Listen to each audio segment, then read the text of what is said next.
BJP के नेता बेलगाम होकर संसद से सड़क तक बेतुके बयान देते हैं, लेकिन उनके खिलाफ कोई एक्शन नहीं लिया जाता। मगर जैसे ही विपक्ष के नेता सरकार की घेराबंदी करते हैं, वैसे ही उनके बयानों को असंसदीय करार दे दिया जाता है।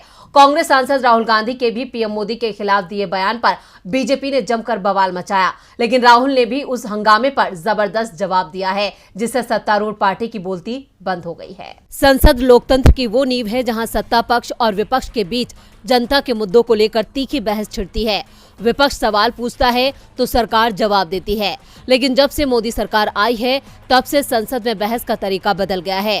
अब जब विपक्ष सवालों के तीखे तीर दागता है तो केंद्र जवाब के बजाय कार्रवाई की चेतावनी देती है। कांग्रेस सांसद राहुल गांधी ने जब अडानी के मुद्दे पर पीएम मोदी से सवाल पूछे तो बीजेपी ने इसे असंसदीय करार दे दिया। यहां तक कि लोकसभा सचिवालय में विशेष अधिकार हनन नोटिस जारी कर दिया। बीजेपी के इस कदम से भी राहुल कमजोर नहीं पड़े। उन्होंने शिकायत को लेकर अपनी रिपोर्ट पेश की है, जिसमें अलग अलग कानूनों का हवाला दिया गया है। इसके साथ राहुल ने कई पन्नों में अपने बयान को डिटेल से समझाया भी है। दरअसल राहुल ने 7 फरवरी को लोकसभा में राष्ट्रपति के अभिभाषण पर चर्चा के दौरान हिंडनबर्ग अडानी मुद्दे को लेकर पीएम मोदी के खिलाफ टिप्पणी की थी। उन्होंने कहा था कि 2014 में गौतम अडानी दुनिया के अमीरों की लिस्ट में 609वें नंबर पर थे। कुछ ही साल में ना जाने क्या जादू हो गया, अडानी इस लिस्ट में दूसरे नंबर पर आ गए। इस पर कांग्रेस सांसदों ने नारा लगाया, मोदी है तो मुमकिन है।